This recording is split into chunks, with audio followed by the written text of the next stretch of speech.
Boa noite a todos, amém? Amém. Você pode tomar o seu assento. Que a graça e a paz do nosso Senhor e Salvador Jesus Cristo esteja sobre a sua vida essa noite, amém? Se você tiver a sua Bíblia, irmão, eu espero que você tenha, é claro, né? Abra ela comigo no Evangelho de João, no capítulo 16. João, capítulo 16, do verso 5 em diante, nós vamos ler. João 16, do verso 5 em diante. Glória ao nome de Jesus.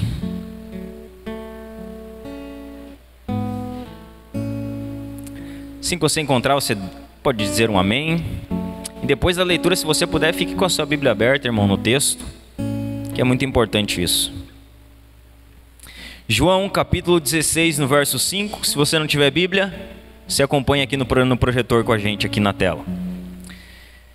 Diz assim: agora, porém, vou para aquele que me enviou, e nenhum de vocês pergunta para onde vou.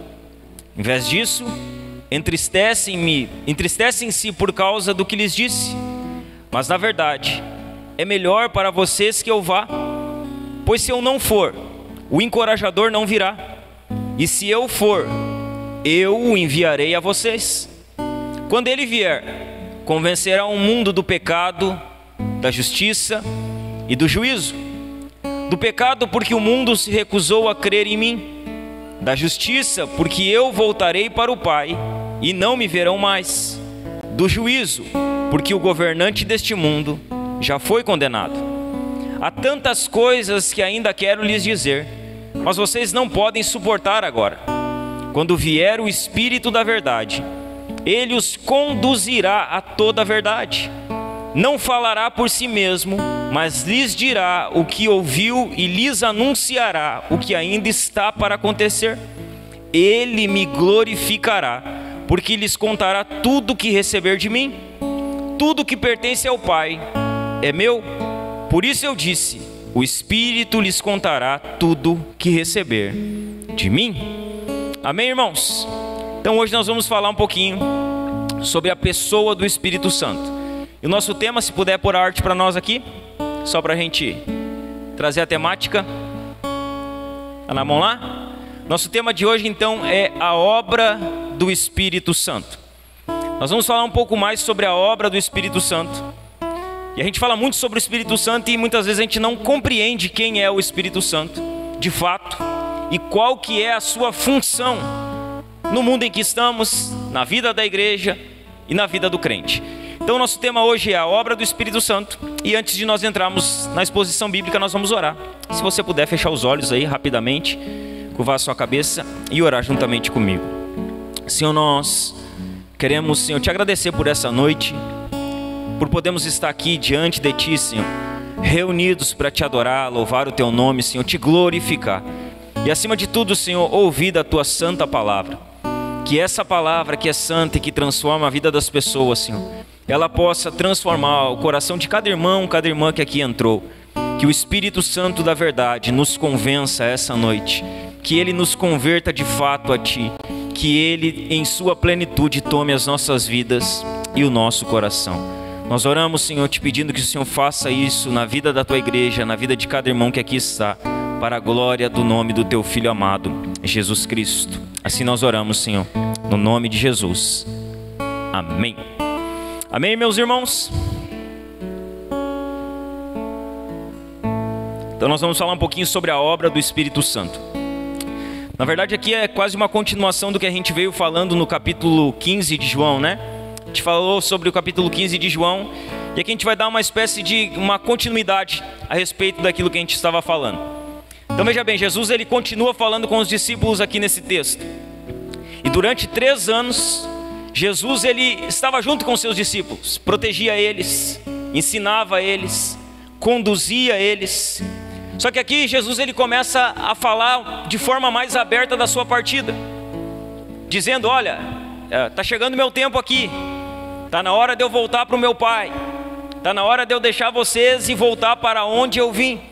Então Jesus ele começa a preparar os discípulos, dizer para eles que está prestes a deixá-los, que é o que ele diz logo no versículo 5: agora porém vou para aquele que me enviou, e nenhum de vocês me pergunta para onde vou. Jesus começa a preparar eles, dizendo: olha, vou para o meu Pai, eu vou para aquele que me enviou. E essa informação da partida de Jesus, ela traz tristeza para os discípulos. Imagina, 3 anos e meio eles estão com Jesus diariamente, comendo com Jesus, caminhando com Jesus, ouvindo os ensinamentos de Jesus, vendo Jesus fazer coisas poderosas, milagres extraordinários. E aí Jesus vem e diz para ele: olha, agora eu vou ir, e vocês vão ficar aqui. Então a notícia que Jesus dá para eles traz tristeza para eles. Tanto que Jesus ele vai dizer no verso 6: eu vou para aquele que me enviou. Ninguém pergunta para onde eu vou. Ao invés de vocês perguntarem para onde vou, vocês se entristecem por causa do que eu lhes disse. Então aquela notícia ela traz tristeza para os discípulos. Eles se entristecem com a partida do seu mestre, com a notícia que o seu mestre iria para o Pai. E aí Jesus ele precisa explicar para os discípulos o porquê era tão importante ele voltar para o Pai. Qual era a necessidade de ele ir para o Pai? Por que ele precisava voltar para junto do seu Pai? Jesus começa a dizer no verso 7: olha, eu preciso ir, porque se eu não for, o Espírito Santo ele não vem, o Consolador ele não virá.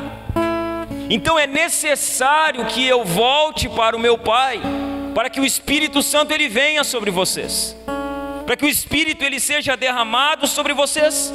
Era necessário que Jesus subisse ao Pai, para que o Espírito Santo viesse sobre os seus discípulos. Tanto que você vai ver que o Espírito só é derramado em Atos 2, depois que Jesus ele ascende aos céus. Jesus sobe aos céus em Atos 1, e em Atos 2 o Espírito é derramado sobre o povo de Deus. E ali a igreja começa de fato a existir.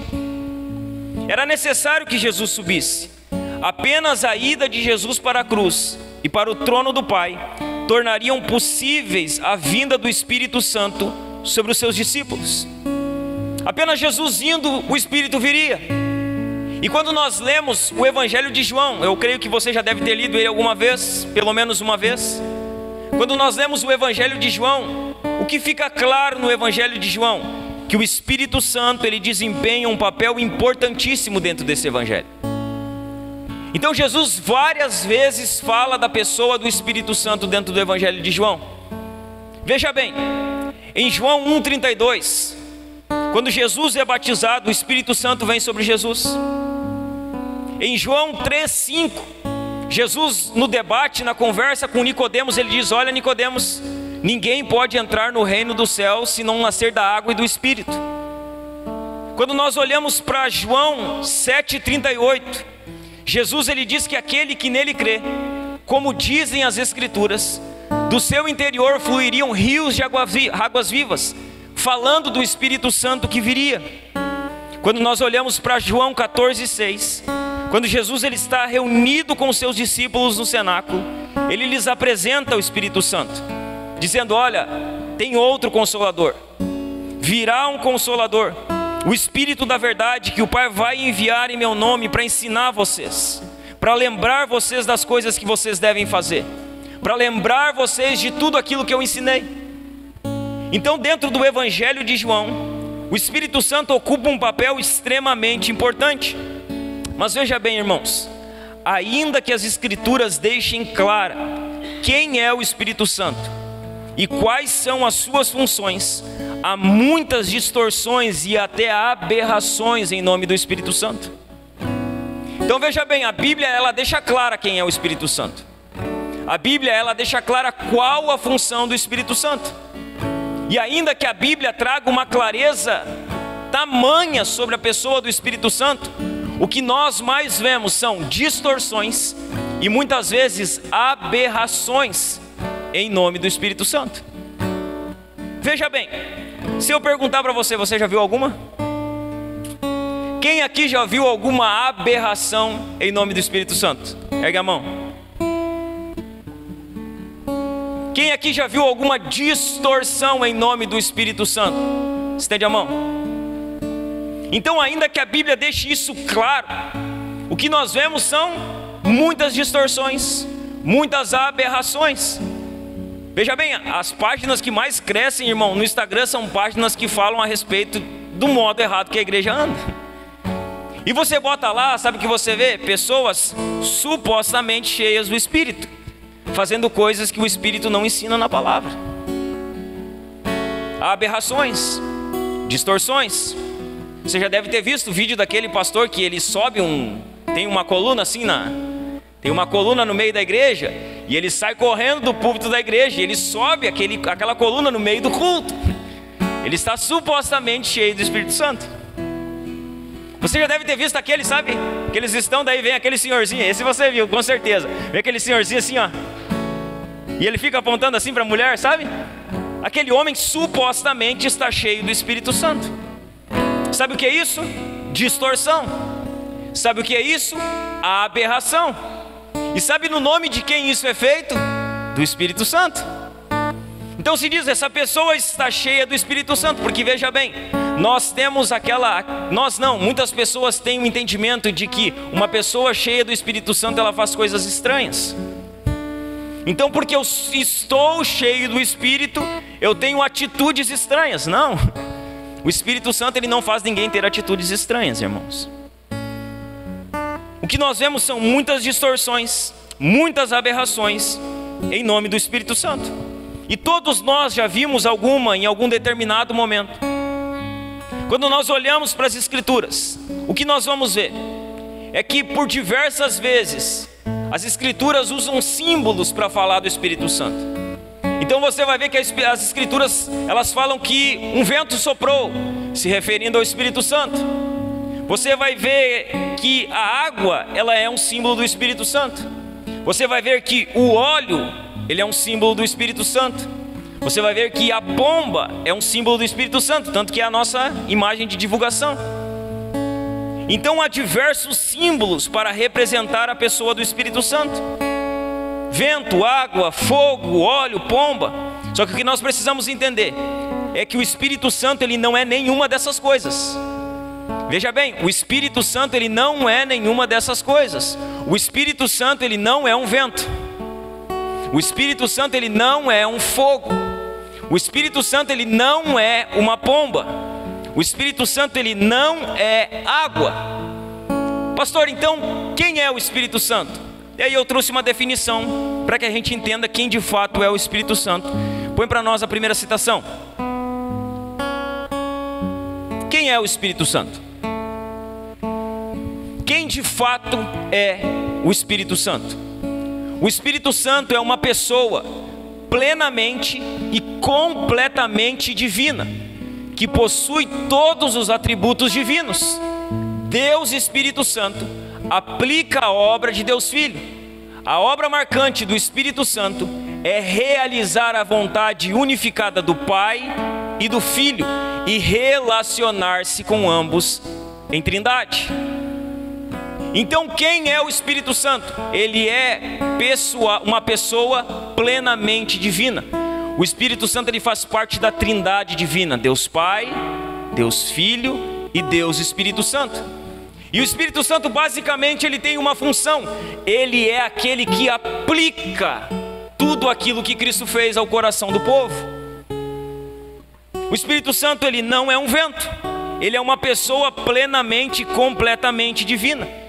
Veja bem, o Espírito Santo, ele possui todos os atributos divinos. Ele é Deus.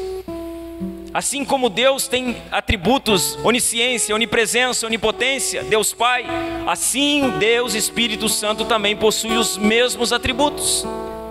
O Espírito Santo, ele não é um vento, ele é Deus. O Espírito Santo, ele não é um fogo, o Espírito Santo é Deus. O Espírito Santo, ele não é uma água, ele não é um calor, ele é Deus. Deus em trindade com Deus Pai e Deus Filho. Põe para nós a segunda citação ainda a respeito do Espírito Santo, uma definição. Veja bem, o Espírito Santo é um ser pessoal. Por isso que você vai ver nas Escrituras dizendo: olha, não entristeça o Espírito Santo. Olha, o Espírito Santo, ele tem ciúme de vós. Então o Espírito Santo, ele é um ser pessoal, com características definidas. Isso aqui é muito importante. ele não é uma mera força impessoal. O Espírito Santo, ele não é um poder, sabe? Ele não é o poder, ele não é um poder que vem sobre a sua vida apenas. Ele não é uma mera força impessoal ou uma emanação do poder de Deus, que é o que muita gente confunde.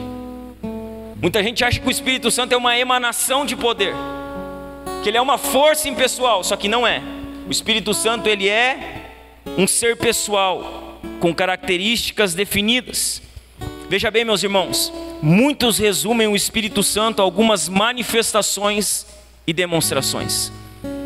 Muitos definem o Espírito Santo como uma manifestação, como uma demonstração, que inúmeras vezes, posso dizer para você, na maioria das vezes, nem são manifestações do Espírito Santo. Muitos resumem o Espírito Santo a emoções, arrepios e lágrimas. Então uma pessoa, ela se arrepia, ela diz que é o Espírito Santo. Ela chora, ela diz que é o Espírito Santo. Os seus sentidos, as suas emoções são tocadas, então ela diz, agora eu estou cheio do Espírito Santo. E elas resumem o Espírito Santo a emoções. Outras ainda resumem o Espírito Santo a falar em línguas e ser usado nos dons do Espírito. Então há diversas definições para o Espírito Santo. Só que veja bem, ainda que muitas dessas coisas ditas acima, elas sejam realidade em algum nível, elas não definem quem o Espírito Santo é. Ele não é um arrepio, ele não é uma lágrima, ele não é os dons que ele fornece, ele não é uma manifestação que ele executa. O Espírito Santo é Deus. Ele é Deus. Ele é Deus. E Jesus, ele vai dividir a obra do Espírito Santo, que é Deus em Trindade, em duas partes. E aqui nós vamos centralizar a nossa mensagem. Jesus, ele vai dividir a obra do Espírito Santo no texto que lemos em duas partes. Nós vamos ver a primeira parte delas, a obra do Espírito Santo no mundo. O Espírito Santo está fazendo uma obra neste mundo. O Espírito Santo está trabalhando no mundo em que nós estamos. E três verdades são enfatizadas por Jesus aqui. O Espírito Santo está fazendo uma obra no mundo, e três verdades são enfatizadas aqui. A primeira, a obra do Espírito Santo é convencer o mundo do pecado. Qual que é a obra do Espírito Santo? O Espírito Santo é aquele que convence o mundo do seu pecado. Olha o que vai dizer João capítulo 16, no verso 8, a parte A, e no verso 10, diz assim: quando ele vier, convencerá o mundo do pecado. Aí no versículo 9, vai dizer assim: do pecado, porque o mundo se recusou a crer em mim.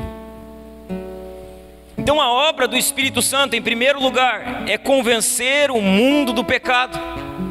O maior pecado das pessoas que são hostis a Deus, que as condena para sempre. Veja bem, sabe qual é o maior pecado que condena uma pessoa? Não é ela ter um desvio teológico, não é ela ter um desvio moral. O pecado que condena uma pessoa eternamente é a incredulidade. Porque uma pessoa é condenada eternamente, não por seus desvios teológicos nem morais, mas a sua resistente incredulidade a respeito de toda a verdade que tenham ouvido e de todas as obras de Deus que tenham visto. Então, por que pessoas são condenadas? Porque elas são incrédulas, elas não creem em Jesus, elas não creem em Cristo, e a sua incredulidade as leva à condenação eterna. Veja bem, um desvio teológico, ele pode ser mudado. Um desvio moral, ele pode ser mudado. Mas a incredulidade no coração de uma pessoa é difícil de ser arrancada. O pecado que condena as pessoas eternamente é a incredulidade. Não faltam evidências ao mundo de que Jesus é o enviado de Deus para a sua salvação. Porém o mundo, por conta de sua incredulidade, ele rejeita Cristo. Então as evidências são claras. Jesus é o enviado de Deus. Jesus é aquele que veio para salvar pecadores. Só que o que este mundo faz com a oferta de salvação de Deus Pai através do Filho? Rejeita Ele, rejeita a sua oferta, rejeita o seu sacrifício, rejeita a sua obra. E porque rejeita a sua obra, acaba condenado. Veja bem, põe para nós a nossa terceira citação, que vai falar um pouco sobre isso também. Diz assim, Charles Erdman diz assim: Cristo é bom, santo e puro. Rejeitá-lo é reconhecer-se culpado do crime de se opor à bondade, à santidade, à pureza e o amor. Diante de Cristo apresentado na pregação, o caráter das pessoas se define. Então, quando Cristo é apresentado através da pregação, o que a pregação de Cristo faz? Ela define o caráter das pessoas. A pregação separa bodes de ovelhas. A pregação separa quem é do Senhor e quem não é do Senhor. Pastor, quem não é do Senhor? Aqueles que não creem no sacrifício de Jesus. Aqueles que rejeitam a Ele deliberadamente. Rejeitam a sua bondade, rejeitam a sua pureza, rejeitam o seu amor. Só que veja bem, quando Jesus diz assim: quando Ele vier, convencerá o mundo do pecado. Jesus está dizendo assim: há esperança para pessoas ainda nesse mundo, porque o meu Espírito virá. Então pessoas poderão ser convencidas por Ele do seu pecado de incredulidade. E essa é a função do Espírito Santo. O Espírito Santo, porém, convencerá as pessoas de que essa incredulidade diante de Jesus é o pecado verdadeiro e crucial. O único pecado em que as pessoas se perdem definitivamente é a incredulidade, a rejeição daquele que trouxe o amor salvador de Deus até nós. É o único pecado que ele não vai ter reversão. Uma pessoa incrédula, se não se arrepender da sua incredulidade, ela estará eternamente condenada. A consciência, ela pode convencer uma pessoa de pecados. Então veja bem, a nossa consciência, ela pode nos acusar de que algumas coisas que nós estamos fazendo é errado. E nós podemos parar de fazer essas coisas porque a consciência nos acusa. A consciência, ela pode convencer uma pessoa de pecados, mas somente o Espírito Santo pode convencê-las do maior pecado, a rejeição a Jesus. Então a nossa consciência, ela pode gritar dentro de nós dizendo: olha, isso aqui você está fazendo errado, você precisa parar de fazer isso aqui não é bom para você. E algumas pessoas, elas param de fazer algumas coisas por conta da condenação da sua consciência. Só que veja bem, parar de fazer algumas coisas erradas não quer dizer que uma pessoa vai ser salva. Essa pessoa precisa ser convencida pelo Espírito Santo da sua incredulidade. Ela precisa ser convencida pelo Espírito Santo do seu pecado. Ela precisa crer em Jesus. Uma pessoa, ela pode limpar a sua vida. Ela pode limpar. Ela pode parar de fazer coisas erradas. Ela pode se afastar daquilo que é mal. Ela pode se livrar de maus hábitos. Ela pode parar de fazer coisas erradas, pode limpar a sua vida, pode livrar-se dos maus hábitos. E ainda assim, com todas essas mudanças, ela pode ir para o inferno. Ainda assim, tendo limpado a sua vida, se livrado dos maus hábitos, ela pode ir para o inferno. Sabe por quê, meus irmãos? Porque somente a fé em Cristo confere um novo nascimento na família de Deus. Somente a fé em Cristo. Somente aqueles que creem em Cristo, de fato, eles são introduzidos na família de Deus. Muitas vezes, irmãos, nós achamos que o Evangelho ele é uma mudança primeiramente moral. E aí se tenta mudar as pessoas por fora. Só que veja bem, mudar uma pessoa por fora, essa mudança ela vai ter um tempo determinado. Logo essa mudança se perderá. O Espírito Santo não transforma ninguém somente por fora. Pelo contrário, a primeira mudança que o Espírito Santo faz é no coração de uma pessoa. Ele muda ela dentro. Ele muda o seu coração. Ele arranca a incredulidade e faz com que essa pessoa coloque a sua confiança em Deus. Ele provê um novo nascimento e introduz essa pessoa na família de Deus. Então a primeira verdade aqui que Jesus aborda, primeiro fato enfatizado por Jesus, é que a obra do Espírito Santo é convencer o mundo do pecado. A segunda, a obra do Espírito Santo é convencer o mundo da justiça. Olha o que diz os versos 8 na parte B e o verso 10. Diz assim: quando ele vier, convencerá o mundo do pecado e da justiça. Aí no verso 10 vai dizer assim: da justiça, porque eu voltarei para o Pai e não me verão mais. Então a obra do Espírito Santo é convencer o mundo da justiça. A que justiça o texto está se referindo? Que justiça é essa que João está abordando aqui? A justiça de Jesus Cristo. O Espírito Santo convence os pecadores da justiça de Jesus. A justiça de Deus foi plenamente manifestada ao mundo no sacrifício de Jesus Cristo na cruz. Ali a justiça de Deus foi plenamente manifestada. Ao se tornar nosso substituto e morrer em nosso lugar, Jesus cumpriu fielmente todas as demandas da lei e satisfez todas as exigências da justiça divina. Então veja bem, quando Jesus vem, quando Ele morre em nosso lugar na cruz, o que Jesus está fazendo? Ele está cumprindo fielmente tudo aquilo que a lei exigia. E Ele está satisfazendo todas as exigências de Deus sobre a justiça divina. O que o Espírito Santo faz? O Espírito Santo, ele vem ao mundo para convencer o mundo dessa verdade gloriosa. O Espírito Santo, ele vem ao mundo e convence os pecadores dessa verdade maravilhosa. Que verdade é essa? Que Jesus Cristo morreu em nosso lugar pelos nossos pecados, que Ele foi feito justiça de Deus em nosso lugar. O Espírito Santo é o único que pode convencer pecadores sobre isso. Isso pode ser muito conhecido do nosso meio. Jesus morreu por mim. A questão é, nós sabemos isso apenas de intelecto ou nós cremos nisso? Será que nós cremos de fato que Jesus é aquele que morreu em nosso lugar na cruz, que satisfez a justiça de Deus plenamente e que pagou o preço pelos nossos pecados? O Espírito Santo convence os pecadores disso. O Espírito Santo é aquele que vem para convencer o mundo dessa verdade gloriosa. Por sua ressurreição e ascensão, Jesus provou ser um homem justo, e tudo quanto afirmou de si com relação à divindade foi tido como justo e autêntico.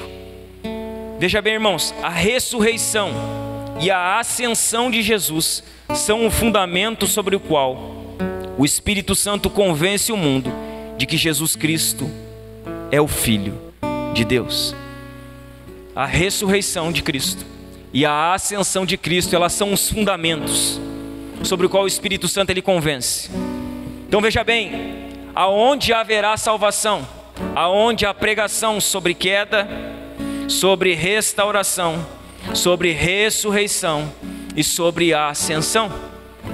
Quando se prega sobre a queda, quando se prega sobre a restauração, sobre a ressurreição e sobre a ascensão, o Espírito nesse intermédio convence os pecadores disso. Ele traz a convicção de que Cristo foi feito justiça de Deus em nosso lugar. Terceira obra do Espírito Santo que Jesus aborda aqui no mundo. A obra do Espírito Santo é convencer o mundo do juízo. Olha o que diz os versos 8 e os versos 11. Diz assim: quando Ele vier, convencerá o mundo do pecado, da justiça e do juízo.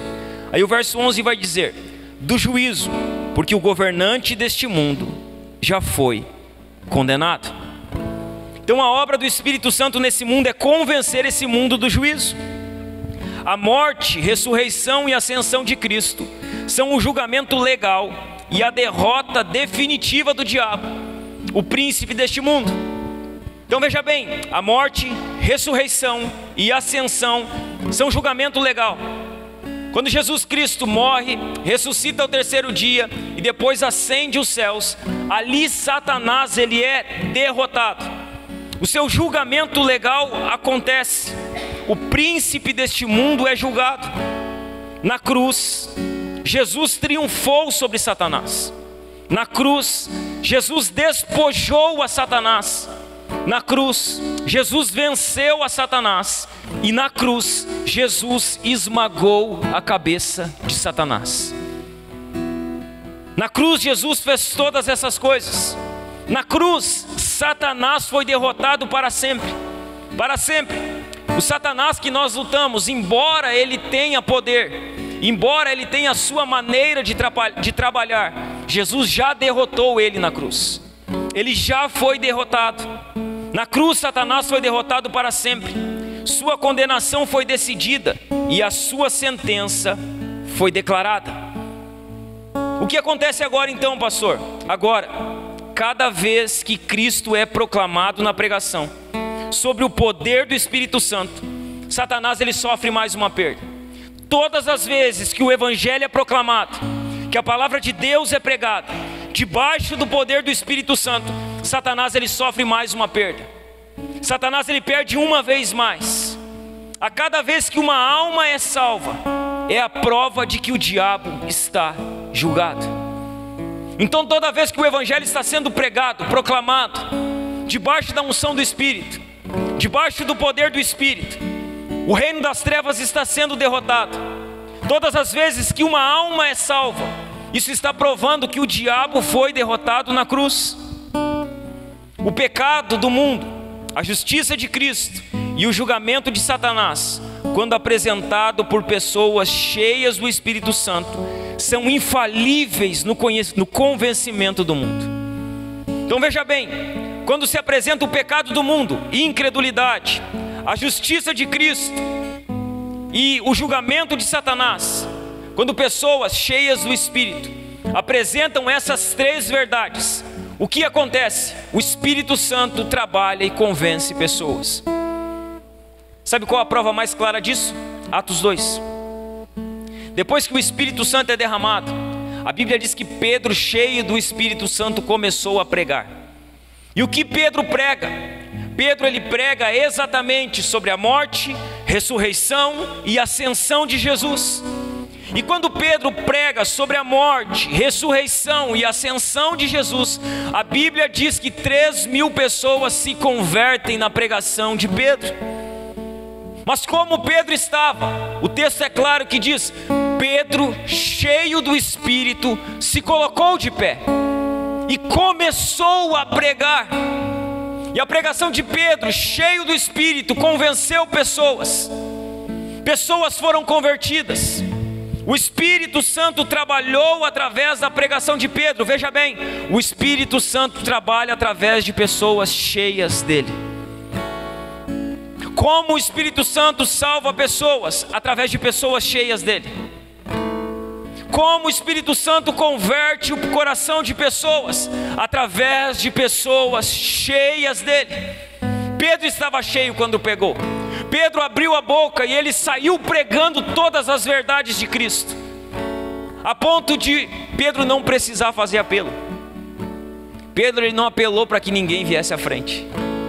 Pedro ele não pediu para que ninguém saísse do seu lugar se quisesse aceitar Jesus. As pessoas perguntaram: o que nós precisamos fazer? O que nós devemos fazer? E Pedro diz: olha, vocês precisam ser batizados para perdão dos seus pecados. Veja bem, irmãos, Pedro, cheio do Espírito Santo, não precisou apelar. Ele não precisou forçar a barra. Ele não precisou, ele não precisou ameaçar ninguém.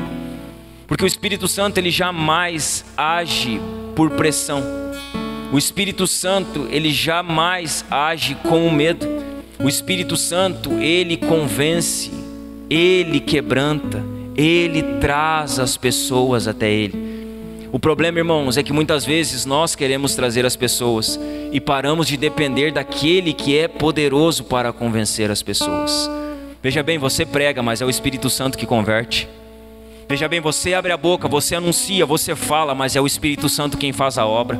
A obra de convencimento não está no poder do pregador. A obra de convencimento está sobre o poder do Espírito Santo.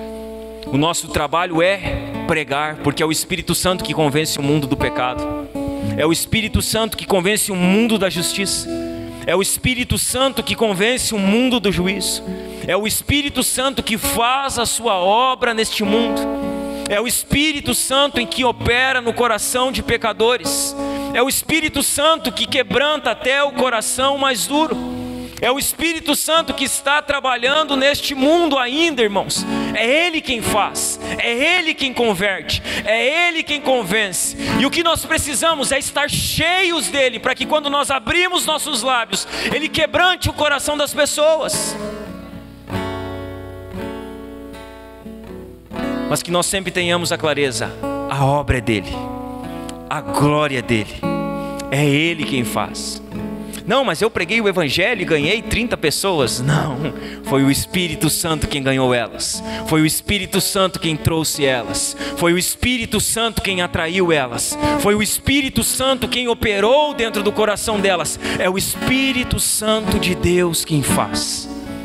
É Ele quem faz. Ele convence o mundo do pecado. Ele convence o mundo da justiça. Ele convence o mundo do juízo.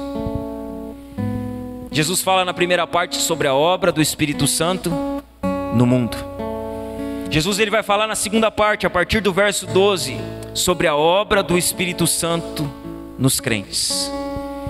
Então veja bem, o Espírito Santo está fazendo uma obra neste mundo. Como o Espírito Santo faz uma obra neste mundo? Através da vida dos crentes. E para que ele trabalhe através da vida dos crentes, ele precisa primeiramente trabalhar nos crentes. O Espírito Santo faz uma obra na vida dos crentes. Jesus ele tinha plena consciência de que as demais coisas reservadas para os seus discípulos, eles ainda não tinham capacidade de alcançar. Então Jesus sabia que tinha algumas coisas que ele precisava falar que os discípulos não iam entender. Eles não iriam compreender, como acontecia seguidamente, né? Jesus pregava, depois eles saíam do meio do tumulto e eles chamavam e diziam: mestre, o que o Senhor quis dizer com aquela parábola? Explica ela para nós não compreendemos. Jesus, o que o Senhor quis dizer com aquele ensinamento? Fala para nós. Qual o ensinamento que está ali? O que o Senhor deseja ensinar ali? Então Jesus ele tinha plena consciência que havia coisas que os seus discípulos eles não tinham capacidade de alcançar. Eles não tinham condições de alcançar, e ele vai dizer isso no verso 12. Há tanta coisa que ainda quero lhes dizer, mas vocês não podem suportar agora. Há tanta coisa que eu preciso falar. Há tanta coisa que eu preciso revelar, mas não dá. Eu vou falar e vocês não vão compreender agora. Não é o momento ainda, mas vai chegar o momento que vocês vão compreender. Vai chegar o momento que vocês vão compreender aquilo que eu queria dizer. Somente após a ressurreição e a descida do Espírito Santo, as coisas ficariam mais claras para os discípulos. Somente depois que Jesus ressuscitasse, ascendesse aos céus e enviasse o Espírito Santo, é que eles compreenderiam algumas coisas que eles não tinham a condição ainda de compreender. Somente após a ressurreição, eles compreenderiam essas coisas de forma mais clara. Jesus ele vai então destacar aqui, no restante desse texto, duas obras do Espírito Santo em relação aos crentes. Jesus vai destacar as duas obras que o Espírito Santo ele opera em relação aos crentes. E Jesus vai deixar isso claro no texto. A primeira delas, o Espírito Santo exerce o ministério de ensino. Qual a primeira obra que o Espírito Santo opera na vida dos crentes? Ele exerce o ministério de ensino. Olha o que diz o verso 13.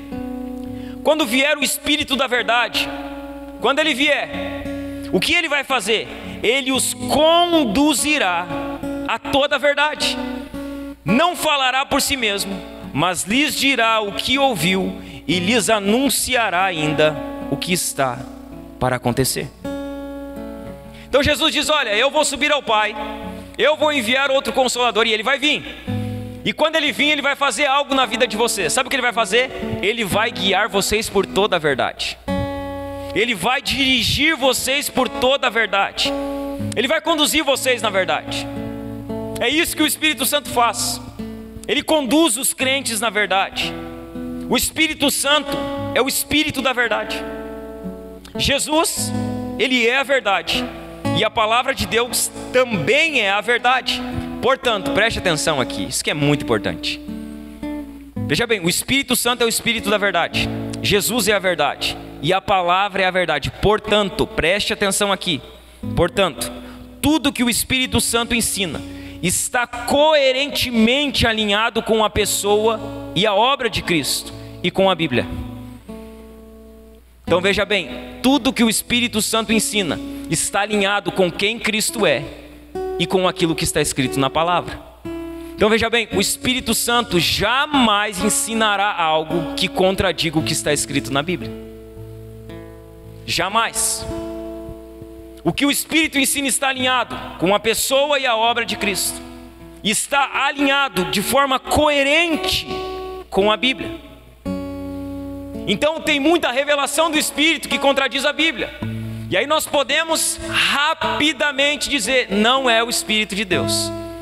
Porque o Espírito que inspirou a palavra de Deus não contradirá a palavra que foi inspirada por Ele. Ele apenas confirmará aquilo que Ele próprio inspirou. Está alinhado, de forma coerente. O Espírito ensina o que está escrito. O Espírito ensina a respeito da pessoa e obra de Cristo. O ensino do Espírito não está desalinhado com a pessoa e obra de Cristo. Põe para nós a próxima citação.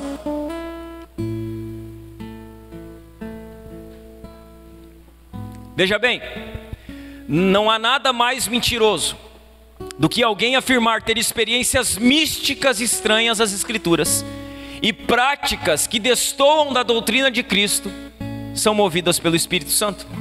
Não há nada mais mentiroso do que afirmar ter experiências místicas estranhas à Bíblia. Sabe, essas experiências de subir palanque, essas experiências de ficar, sabe, fazendo coisas meio estranhas. E aí já disse, o pastor agora está falando que o Espírito Santo não faz mais, e eu aprendi que eu preciso dar liberdade para o Espírito, eu preciso, sabe, cuidado para você não fazer o que o Espírito Santo não disse que você deve fazer. Cuidado. Não, pastor, mas e as manifestações místicas? Vai contra a palavra? Se vai contra a palavra, irmãos, não é o Espírito Santo. Se vai contra o que as Escrituras, deixa o texto para mim aqui. Se vai contra o que as Escrituras dizem, não é o Espírito Santo. Põe para nós de novo lá, faz favor. Não há nada mais mentiroso do que alguém afirmar ter experiências místicas estranhas às Escrituras e práticas que destoam da doutrina de Cristo são movidas pelo Espírito Santo. Então veja bem, irmão, há muito engano, há muito fogo estranho, há muita coisa que parece, mas não é. Sabe, há muita coisa que parece Deus, sabe, pastor, mas é Deus. Não pode julgar o que a pessoa está fazendo, não posso. Não pode julgar o que a pessoa está dizendo ser de Deus, não posso. A Bíblia pode. A Bíblia diz o que é e o que não é. Qual que é, irmãos, a nossa base para definir algo? As Escrituras. Qual é a nossa base para condenar algo? As Escrituras. O que está nas Escrituras é lícito, e o que não está não é lícito. Veja bem, irmãos, é de extrema importância compreender que a obra do Espírito Santo de Deus, ela nunca é separada de Jesus Cristo e da palavra, nunca. A obra do Espírito Santo, ela anda junto com Jesus e anda junto com a palavra, anda junto com Jesus e anda junto com o que está escrito. Quem afirma que o Espírito de Deus o levou a fazer coisas contrárias ao exemplo de Cristo ou aos ensinamentos da palavra, está equivocado. Não, mas o Espírito mandou eu fazer isso. Só que a Bíblia diz o contrário. Não é o Espírito, é equívoco, é engano. Não, pastor, mas era o Espírito, eu tenho certeza que era o Espírito. Irmãos, se contradiz a Bíblia, não é o Espírito. Nós podemos dizer que é a carne, nós podemos dizer que é a alma, nós podemos dizer que é a vontade do coração humano, mas nós podemos dizer que não é o Espírito. O Espírito não levará ninguém a fazer nada contrário àquilo que está escrito na palavra. O Espírito Santo, ele é o Espírito da verdade que vem para nos guiar em toda a verdade. Então qual a primeira obra do Espírito Santo nos crentes? Ele nos ensina. E a base para ele nos ensinar é as Escrituras. A base para ele nos guiar é a palavra de Deus. A segunda obra do Espírito Santo na vida dos crentes, o Espírito Santo, ele exerce o ministério de holofote. Alguém aqui já viu um holofote? Sabe o que é um holofote? Qual a função de um holofote? Alguém saberia me explicar aqui? Rapidamente. O que um holofote faz? Pode falar. Oi? Ele ilumina, mas qual a função da iluminação dele? Foco. O holofote, ele foca. Esse é o ministério do Espírito Santo. O ministério do Espírito Santo, ele é o ministério do holofote. Olha o que diz os versos 14 e 15. Falando a respeito da pessoa do Espírito Santo, Jesus diz: Ele me glorificará, porque lhes contará tudo que receber de mim. Tudo que pertence ao Pai é meu. Por isso eu disse: o Espírito lhes contará tudo que receber de mim. Sabe o que Jesus está dizendo aqui? O Espírito Santo não aponta para ele. O Espírito Santo aponta para mim. O Espírito Santo, ele não fala dele mesmo. O Espírito Santo, ele fala de mim. O holofote do Espírito Santo não é um culto para o Espírito Santo, é para Jesus. Não, mas vamos fazer o culto do Espírito Santo. Mas o Espírito Santo, ele não foca nele mesmo. O Espírito Santo, ele aponta para Cristo. Ele diz: é sobre Jesus, a obra de Jesus. É Jesus quem fez, é Jesus quem faz, é Jesus que é o enviado de Deus. Ele me glorificará. Essa é a função do Espírito Santo. Ele exerce o ministério do holofote. Um holofote é uma luz cuja finalidade é iluminar não a si mesmo, mas a um alvo específico. O Espírito Santo, ele aponta para Jesus. Ele aponta em todas, veja bem, ele aponta em todas as Escrituras para Jesus. O Espírito Santo não fala dele mesmo. O Espírito Santo não busca a glória dele mesmo, ele aponta para Jesus. Ele glorifica Jesus. O Espírito Santo, ele não vem para glorificar a si mesmo, mas para glorificar a Jesus. É isso que ele faz. Jesus diz: ele me glorificará. Ele vai falar de mim. Ele vai falar o que ouviu de mim. Ele vai falar o que recebeu de mim. Sabe? Tudo que ele receber de mim, ele vai transmitir para vocês. Tudo aquilo que é de meu Pai e que meu Pai me deu, ele transmitirá para vocês. Vamos ver aqui rapidamente, irmãos, como o Espírito Santo glorifica Jesus. 4 maneiras que o Espírito Santo glorifica Jesus. A primeira delas: o Espírito Santo é aquele que ilumina a Bíblia, ou que inspira a Bíblia. Põe para nós Lucas 24, no verso 27. Lucas 24, 27. Aí fica um pouquinho mais atento lá na projeção, que vai ter bastante versículo aqui. Lucas 24, 27 diz assim: então Jesus os conduziu por todos os escritos de Moisés e dos profetas, explicando o que as Escrituras diziam a respeito dele. Aqui é aquela passagem dos discípulos a caminho de Emaús. E o que Jesus fala para aqueles discípulos? Ele conduz eles por aquilo que Moisés escreveu e por aquilo que os profetas escreveram. E olha o que Jesus diz: Moisés e os profetas falavam a respeito de mim. Então veja bem, o Espírito Santo, ele inspira as Escrituras. Ele aponta para quem? Ele aponta para Jesus. Ele fala de Jesus, ele fala do Cristo que viria, ele fala daquele que morreria pelos pecados, ele fala do Santo de Deus que seria enviado. O Espírito, ele ilumina, ele inspira a Bíblia, ele deixa claro a centralidade de Cristo nas Escrituras. Cristo é central nas Escrituras desde o Antigo Testamento. Veja bem, leia a sua Bíblia e procure Cristo em cada passagem que você lê. Quando você estiver lendo a sua Bíblia, fique atento e procure tentar achar Jesus nas páginas da sua Bíblia, nos textos do Antigo Testamento, nos Salmos, nos Provérbios, nos livros poéticos, nos proféticos. Procure Jesus e você encontrará. Se você procurar Jesus, você encontrará, porque a Bíblia fala de uma pessoa, de Cristo. Jesus é central nas Escrituras, e sabe o que o Espírito faz? Ele aponta para a centralidade de Cristo. Cristo está em Gênesis, irmãos. Desde a criação, Cristo está lá, claro aos nossos olhos. Você vai lendo e você vai achando Cristo em diversas porções das Escrituras, porque a Bíblia fala dele. O Espírito, ele trata dessa centralidade de Cristo nas Escrituras. Segunda maneira que o Espírito glorifica Jesus: o Espírito, ele glorifica Jesus capacitando pessoas na pregação do Evangelho. Põe para nós Atos 1:8. Atos 1:8. Olha o que diz: vocês receberão poder quando o Espírito descer sobre vocês, e serão minhas testemunhas em toda parte, em Jerusalém, em toda a Judéia, em Samaria e nos lugares mais distantes da terra. Como que o Espírito glorifica Jesus? Ele empodera o povo de Deus para a proclamação do Evangelho. Ele enche o povo de Deus da sua presença e da sua graça, para que pregue o Evangelho. Terceira maneira que o Espírito Santo glorifica Jesus: ele efetua regeneração. Quando o Espírito Santo ele converte o coração de uma pessoa, Jesus é glorificado. Olha o que diz João capítulo 3, dos versos 5 a 8, põe para nós lá.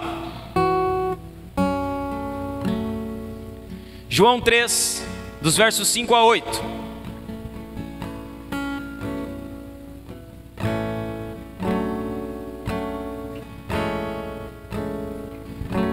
Ele vai lá, não? Isso, vai lá, está aprendendo. João 3, versos 5 a 8 diz assim: Jesus respondeu: eu lhe digo a verdade, ninguém pode entrar no reino de Deus sem nascer da água e do Espírito.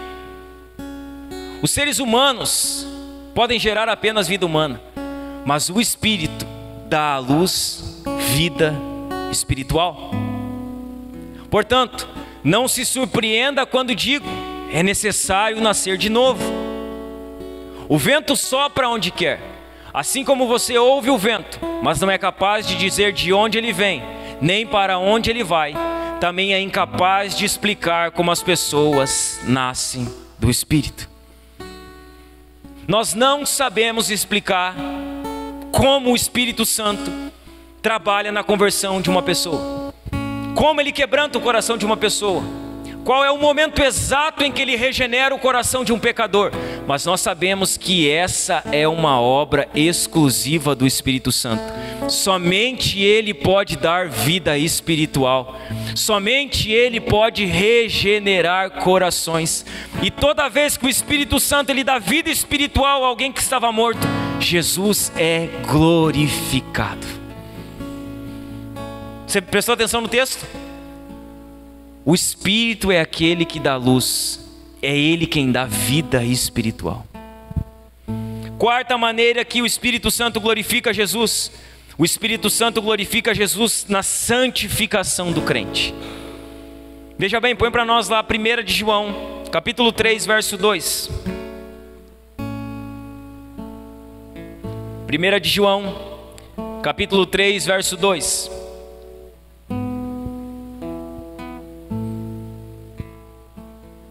Olha o que diz: amados, já somos filhos de Deus, mas Ele ainda não nos mostrou o que seremos quando Cristo vier. Sabemos, porém, que seremos semelhantes a Ele, pois o veremos como Ele realmente é. Sabe o que o Espírito Santo está fazendo na minha e na sua vida, irmão? Ele está progressivamente nos transformando à imagem de Cristo. Ele está progressivamente nos santificando. Ele está progressivamente nos tornando mais parecidos com Jesus. E todas as vezes que o Espírito Santo está trabalhando na santificação de um crente, todas as vezes que um crente está se tornando mais parecido com Jesus, Jesus está sendo glorificado. E essa obra é uma obra exclusiva do Espírito Santo. É Ele quem aplica a santificação nas nossas vidas. É Ele quem progressivamente está nos transformando à imagem de Cristo. Não seremos plenamente como Cristo é aqui nesse mundo. Não seremos. Nós só seremos plenamente como Ele é no dia da glorificação. Mas entre a salvação e a glorificação, ao processo de santificação. Todos aqueles que foram salvos estão sendo santificados para um dia serem glorificados. E nesse processo de santificação, Jesus vai tirando, o Espírito vai tirando aquilo que é do mundo e vai colocando aquilo que é de Deus.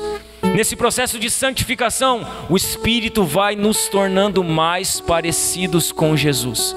Esse processo de santificação, irmãos, ele não é igual na vida de todas as pessoas. Algumas pessoas estão mais parecidas com Jesus, outras pessoas estão menos parecidas com Jesus. E isso é volátil. Não é, sabe, não é aquela curva ascendente sempre para cima. Uma hora somos, uma hora não estamos tanto. Uma hora estamos mais parecidos com Jesus, uma hora estamos menos parecidos com Jesus. Não é algo contínuo, é algo inconstante. Mas a certeza que temos é que se um dia fomos alcançados por Cristo, estamos em alguma medida sendo santificados pelo Espírito, para um dia sermos glorificados por Deus Pai. E todas as vezes que estamos no processo de santificação, o Espírito está glorificando a Jesus. Então como o Espírito Santo glorifica Jesus? Ele ilumina a Bíblia, ele capacita os crentes na pregação do Evangelho, ele efetua a regeneração, ele santifica o crente após a sua conversão. O Espírito Santo transforma progressivamente a imagem de Cristo, ele nos transforma a imagem de Cristo. O propósito do Espírito Santo é exaltar Jesus. O propósito do Espírito Santo é anunciar Jesus. O propósito do Espírito Santo é tornar Jesus conhecido. A nossa última citação é de Hernandes Dias Lopes.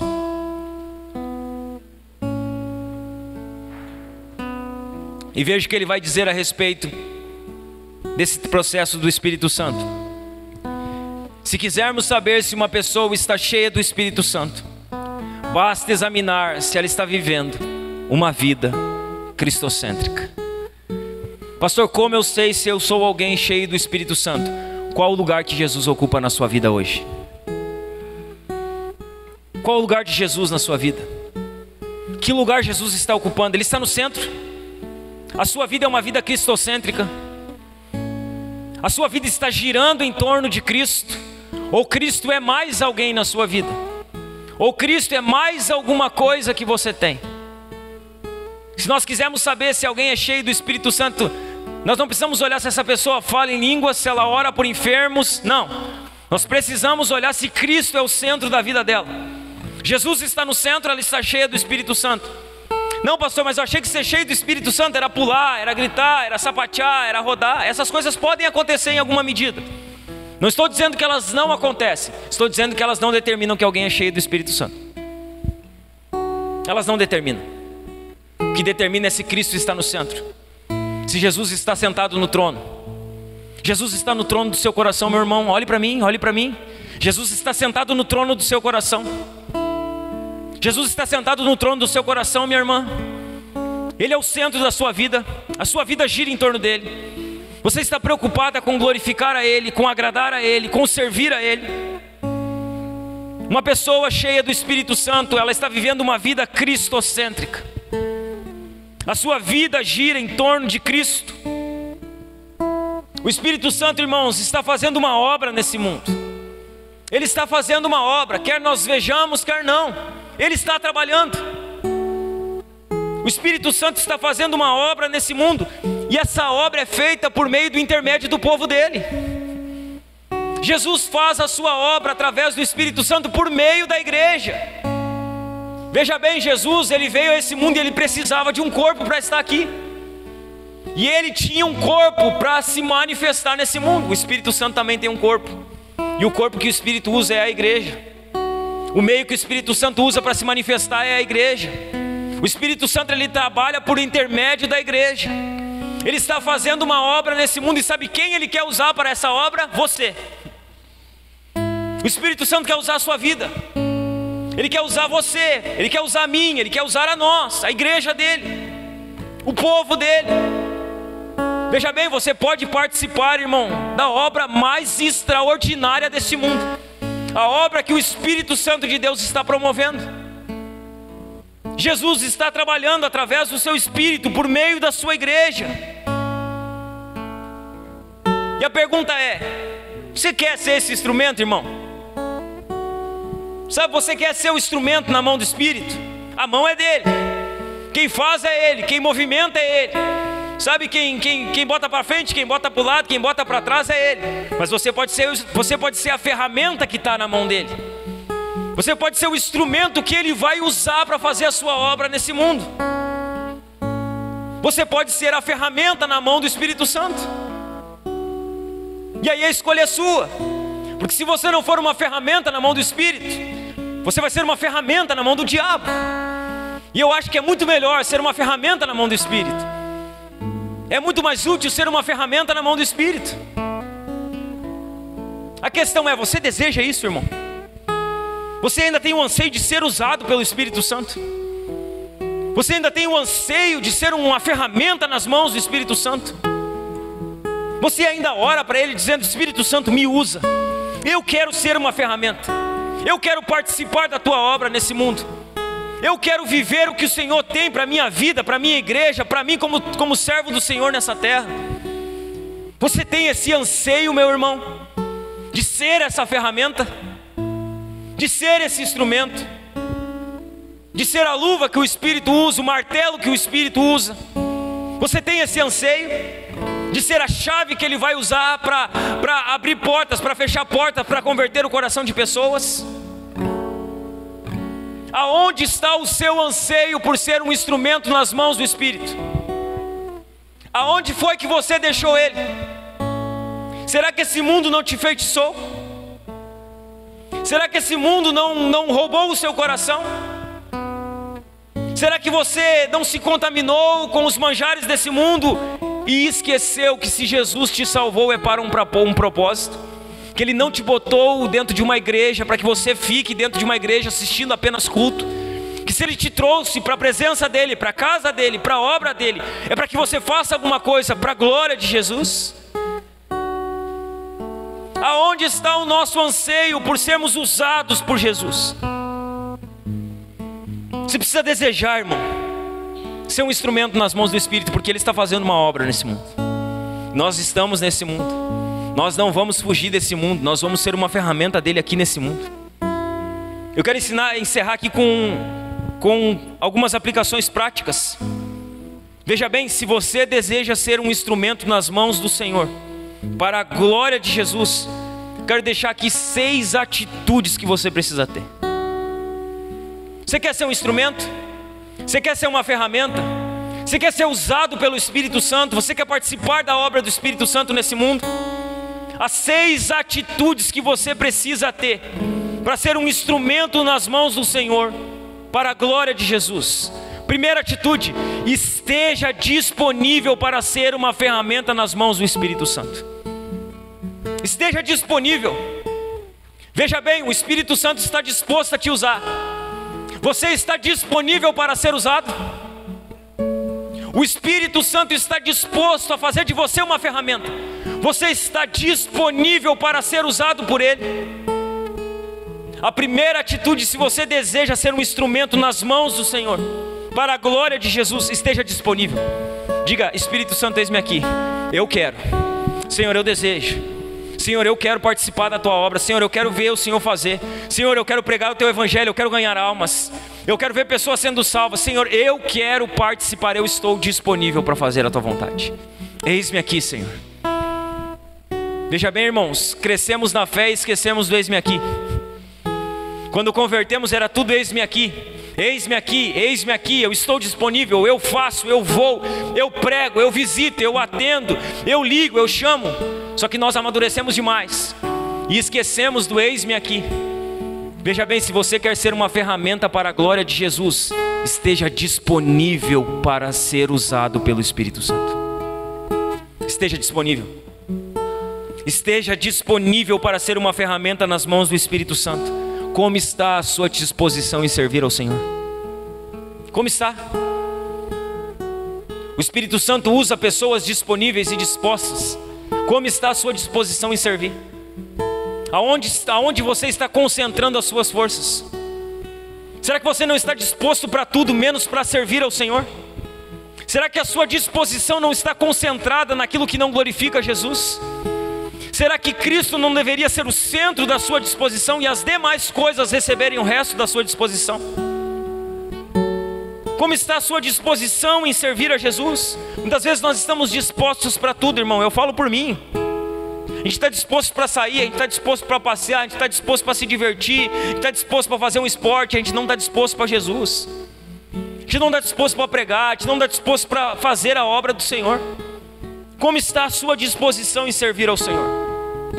Segunda atitude que você precisa ter para ser um instrumento nas mãos do Senhor: você precisa estar disponível para ser uma ferramenta nas mãos do Espírito. E número 2, você precisa buscar ter uma vida cheia do Espírito Santo e na sua total dependência. Você precisa buscar uma vida plena do Espírito. Você precisa depender do Espírito Santo. Você precisa parar de confiar na força do seu braço, parar de confiar nas suas habilidades, parar de confiar na sua capacidade. Você precisa buscar uma vida plena e de total dependência do Espírito Santo. Depender dele e saber que é Ele quem faz. Depender dele e saber que é Ele quem vai fazer. Que o seu trabalho é se encher dele, confiar nele, que o restante Ele vai fazer.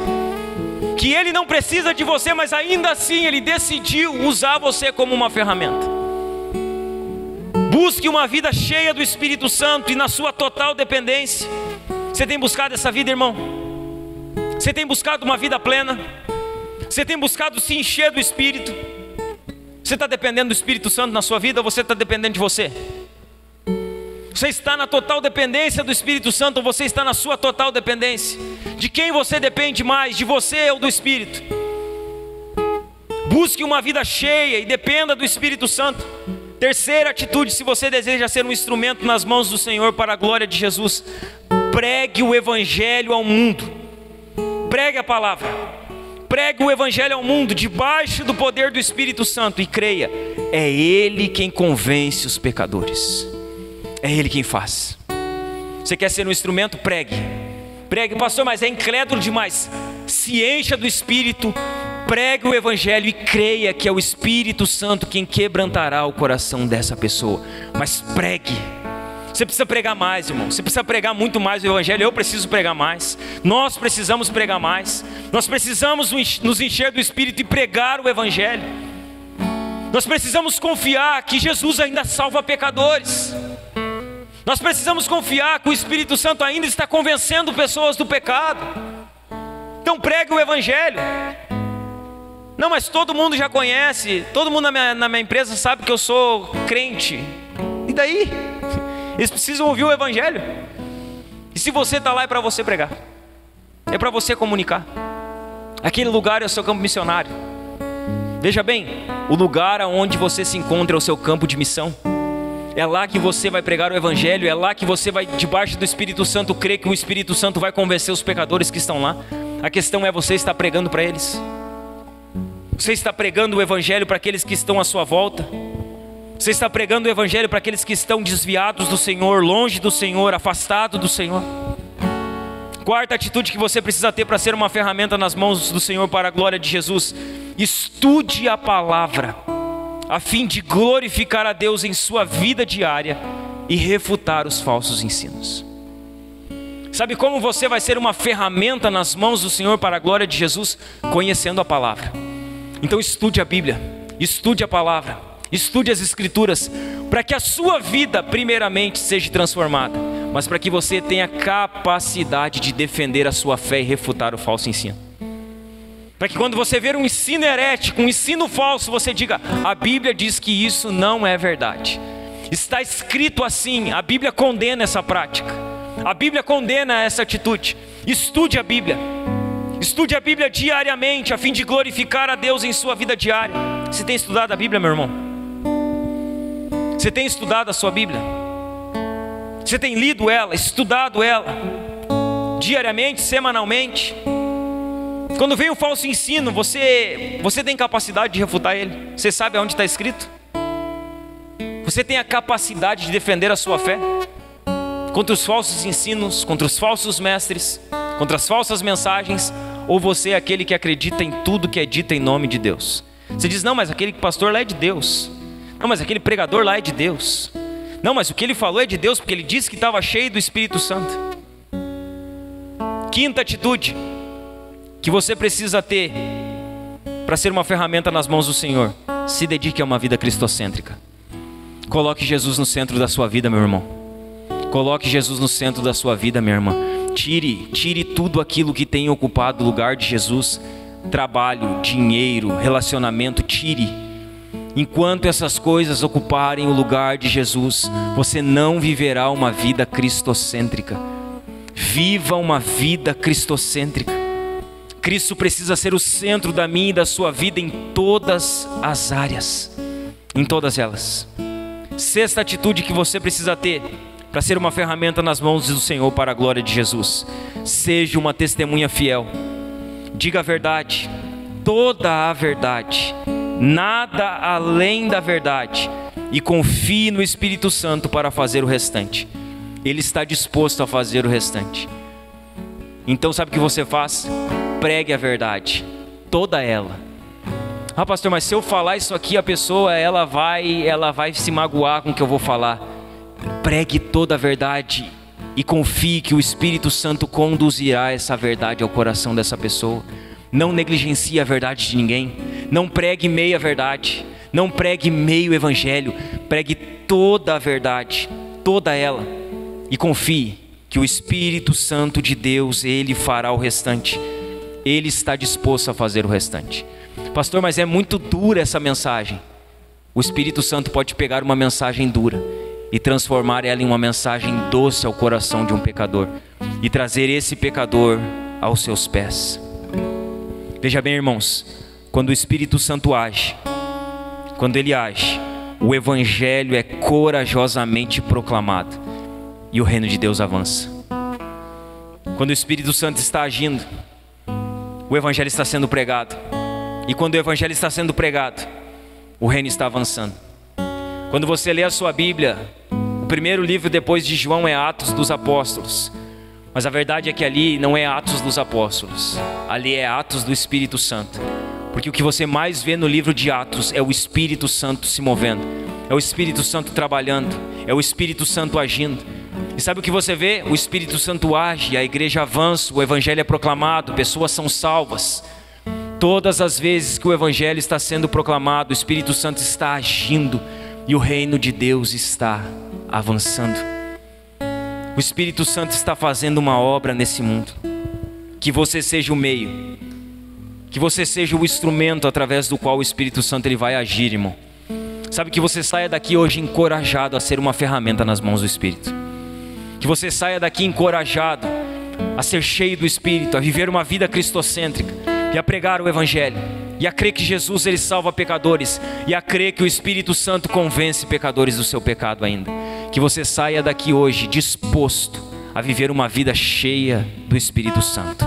Amém, meu irmão? Vamos orar? Se você puder, se coloque de pé.